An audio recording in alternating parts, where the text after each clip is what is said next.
Greetings, everyone. Today, we analyze a major geopolitical shift that might be unfolding right now. A new security bloc among Muslim-majority nations. Some are already calling it a Muslim NATO. But why is this happening now? And is it a response to the global order being shaped by the United States' shifting attitudes? Or is it because the Muslim nations have realized something very dark that ordinary civilians are unaware of? Let's explore in today's video.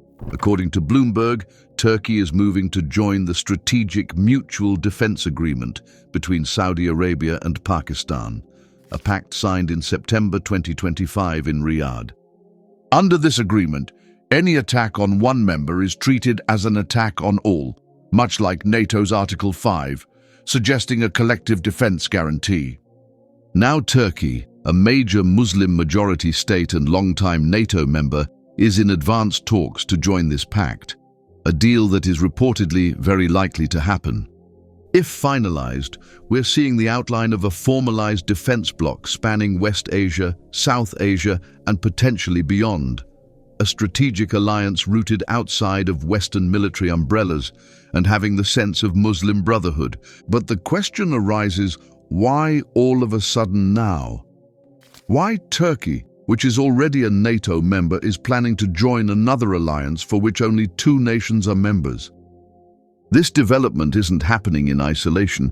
It comes at a time when global confidence in US security guarantees is not as strong as it once was. While this pact's formation is tactical, driven by security interests, many observers also see it as part of a broader response to global instability. The global instability that is showing us a very grim picture of the future. Firstly, Iran is currently experiencing internal unrest and instability, with the entire nation plunged into chaos. Secondly, the US targeted Venezuela by abducting its sitting democratically elected president from his own bedroom in the middle of the night, demonstrating that the US can take similar actions against any country to serve its own interests. And thirdly, unpredictable US statements, such as announcing ambitions to invade Greenland, despite it being governed by Denmark, a NATO alliance member, contribute to this uncertainty. The US totally disregards sanctions and statements by international bodies like the UN and ICJ, showing that it is now an unstoppable power, unbound by any rules and able to take any decision to serve its interest. All of this has made some leaders in the Muslim world think, we can't depend on external powers anymore. We can't trust the smiling politicians. They can turn their smiles into frowns at any moment in time. This is one reason diverse Muslim nations are now seeking to build collective security mechanisms that reflect their own priorities and values. Apart from the concept of Muslim NATO, there are also other deals going on between Muslim nations. Pakistan is in talks with Azerbaijan, Nigeria, and Bangladesh as well, regarding the deals for sophisticated military equipment. For centuries, Muslims have shared the concept of Ummah, meaning a united community bound by faith and mutual responsibility.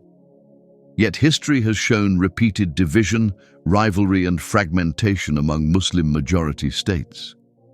This is precisely why the state of Muslim nations is in such chaos. Today, when we see Muslim nations under attack, Iran, Palestine, Yemen, Sudan, Lebanon, or Libya, all suffering at the same time, that too has been happening for decades. The remaining Muslim nations are also under some kind of control by the US. They may seem free and wealthy. They may even call themselves democratic. But the truth is that their safety depends on serving America's interests.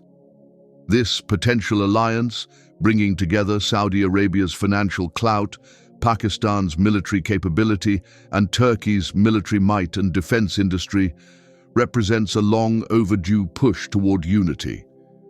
The way Muslim nations are being cornered, such an alliance should have happened years ago or maybe decades ago. And if you want to hear another very uncomfortable reason behind this alliance, then listen up. This alliance may also be due to information that only the leaders of these nations know. The way the politics of the world are working right now is exactly how they were working during the earlier world wars, and this is why it is not an exaggeration to say that this time too, the world is slowly and steadily inching towards another such global conflict. This is why this alliance is being made between these Muslim nations. They may have already connected the dots and figured out the dangers that lay ahead of the world. Whether that becomes reality or not, the urgency shown by Muslim nations signals an understanding that waiting for an attack before defending oneself is not an option. Today's world is unpredictable. Alliances shift, priorities change, and unilateral actions can happen with little warning. In such an era, it's sensible and perhaps necessary for the Muslim Ummah to come together in strength. This is not about confrontation. Rather, it reflects a need for collective security, deterrence, and strategic independence in a world where it is now quite evident that organizations like the UN and human rights have lost all credibility. It's an appreciable step forward toward cooperation, and Muslims worldwide should welcome and support any initiative that makes their nations safer, more united, and less reliant on uncertain external actors.